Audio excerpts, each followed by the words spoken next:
35 বছরের স্বাদ। জন্মদিনের দিন গেছে পুরো নিরামিষ, ওই জন্য আজকে আমিষই আমি। Happy birthday to you.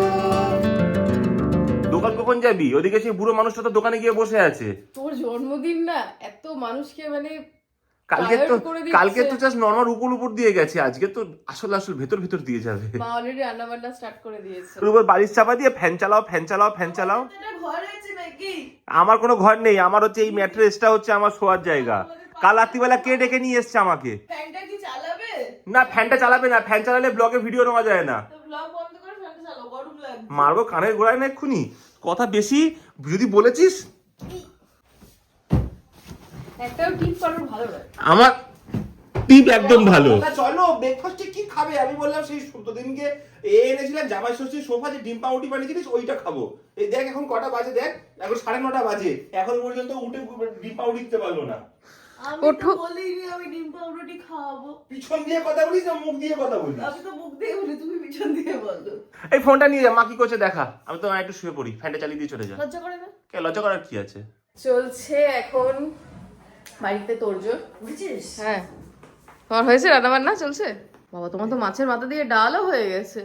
উঠেছেন বার্থডে বয়। আর আমি সেটা জিজ্ঞেস করছিলাম পিঠ চুল কাচ্ছে বল। আচ্ছা যাই হোক, তো আমি রেডি হয়ে গেছি, বেরোচ্ছি দোকানে। 1 ঘন্টা ধরে শুনছি রেডি হয়ে গেছি, বেরোচ্ছি, রেডি হয়ে আধা গেছি, ঘন্টার বেরোচ্ছি। মধ্যে রেডি হয়েছি। হ্যাঁ 1 ঘন্টা আগে থেকে শুরু হয়েছে, 1.5 ঘন্টা পরে গিয়ে রেডি হয়েছে। ঠিক আছে আমি চললাম, বাকি ব্লগ আমি তোর দায়িত্ব দিয়ে গেলাম। আর সে দায়িত্ব দিয়ে যা, সে দায়িত্ব আমি সব উল্টো পাল্টা করে দেবো, সেটা আলাদা নতুন কিছু নয়। হ্যাঁ সুস্মিতা তো ব্লগের দায়িত্ব আমাকে দিয়ে দোকান চলে গেল। এখন আমাকে বলে গেছে যে তুই আজকে কন্টিনিউ করবি যতক্ষণ না আমি আসছি। আজকে তোমার এই রান্না বান্না দেখে না আমার সেই জামাই ষষ্ঠী ফিল চলে আসছে। হ্যাঁ দুটো পাউরুটি দাও। সেই ডিম পাউরুটি তৈরি হচ্ছে। ও থ্যাংক ইউ পিউ, তোর হাতটা চুমু খাবো, ঠিক আছে তোর হাতটা চুমু খাবো। অসাধারণ বানিয়েছিস, অসাধারণ। কি হচ্ছে এগুলো, কি হচ্ছে? উগ্রপন্থীটা কোথা থেকে ধরে নিয়ে এসেছিস? পাকিস্তান থেকে। ফোনটা তো একটা রেখে এসেছিস আর একটা সুইচ অফ। লোকে কন্ট্যাক্ট করবে কি হবে তোর সাথে? তুই চলে যা, পায়ে ফিজিওথেরাপি করে চলে যা। আজকেও অ্যাজ ইউজুয়াল বাড়ি ঢুকতে বেজে গেছে 2:10। তো বাড়ি এসে দেখি মা সমস্ত রান্নাবান্না কমপ্লিট করে ফেলেছে, একদম 2 বোনে মিলে গুছিয়েও দিয়েছে তার দাদাকে জন্মদিনের ভোজ খাওয়াবে বলে। মা তুমি একবারে এত রান্না করতে পারলে? কিন্তু মা এসে গেছে। আচ্ছা আজকে হ্যাঁ সকাল 6টা থেকে রান্না করেছে। আজ মেনুতে আছে ভাত, পোলাও, শুক্তো, ভাজা, ডাল, পমফ্রেটের ফ্রাই, চিংড়ি, ইলিশ মাছ, 5 রকমের মিষ্টি, চাটনি, পায়েস, কেক। কার কাছে আবদার করলে যে কতটা খাওয়া জুটতে পারে সেটা আমি জানি, ওই জন্য সেই অনুযায়ী বলেছি। মানে ওর মোটামুটি মনে আজকে যা স্বাদ ছিল সমস্ত কিছু পূরণ করে নেওয়া হয়েছে। সেই মেয়েদের যেমন বাচ্চা হওয়ার আগে স্বাদ হয় না, সেই আমার সেরকম। ও শুধু মাছের উপর সব খাবে, ও কোনো চিংড়ি, ও কোনো চিকেন বা মাটন খাবে না। 32 বছরের স্বাদ। যেহেতু জন্মদিনের দিন গেছে পুরো নিরামিষ, ওই জন্য আজকে আমিষই আমিষ। নাও কেক কাটো। ও বাবা, happy birthday to you, happy birthday to you, happy birthday dear মোটু, হ্যাপি বার্থডে টু ইউ। জ্বললো না পিউ? জ্বলা উচিত ছিল না। এটার কি এই এখন চলে যাচ্ছে। বাস করবি না তো?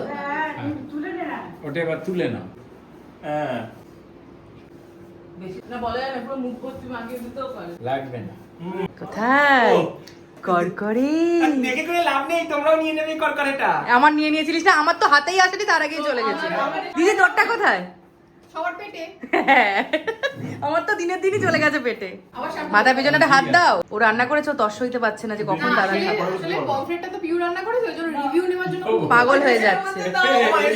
মা এসো। দাঁড়া, নিবি না? দাও থ্যাংক ইউ। ওরে আশীর্বাদ তার মেয়ে, কি ছোট লোক। চুলটাকে তোল। উফ উফ বাবা,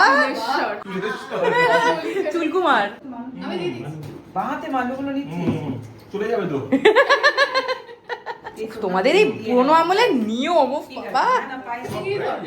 পমফ্রেট, হ্যাঁ, যেটা ওই তো বলছিস নে, সেটা হ্যাঁ। আসছে না। তুই তোর পমফ্রেটের উপরে দে। দেখি মুখটা দেখি খেয়ে কেমন আসে। মামা ফেল। মামা ফেল। তুমি ভিডিওটা দেখে থাকো, তোমাকে ভিডিও দিয়ে বলছি তোমাকে ছাপিয়ে দিয়েছে আজকে। এই শাস এবারে কি অপমান করে এসেছো না? আজকে মামা ফেল। তুই এগুলি আলু ভাজা তুই একটু মিষ্টি খাওয়া। লাপি নাটকটা একটু কম কর। হ্যাঁ, আমি দাদার ফেভারিট মিষ্টিটা খাও। ফেভারিট মিষ্টি নাই দাদা, ফেভারিট ওই আলু চিপস।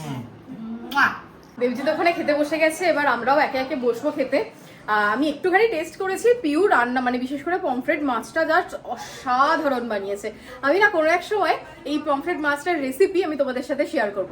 যদিও প্রকৃত রেসিপিটা হচ্ছে আমার সেজো মামার, যেদিনকে আমি মামার বাড়ি গিয়েছিলাম মামা করে খাইয়েছিল, সেখান থেকে পিউ আর কি কপি পেস্ট করেছে। তো মামার কাছে গিয়ে তো আমি রেসিপি এখন নেওয়া পসিবল নয়, পিউর কাছ থেকে আমি রেসিপি নিয়ে তোমাদের সাথে শেয়ার করবো। ওই রান্না কেমন হয়েছে?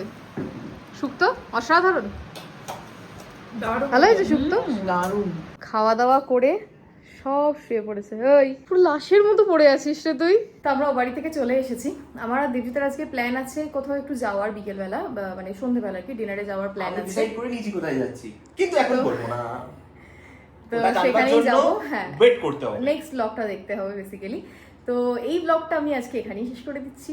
যদি ভালো লেগে থাকে তো প্লিজ একটা লাইক করে দিও, সবার সাথে শেয়ারও করো, আর অবশ্যই আমাকে কমেন্ট করে জানিও তোমাদের ভিডিওসগুলো কেমন লাগছে। আজকের মতো টাটা, দেখা হবে আবার অন্য কোনো ভিডিওতে। Bye bye.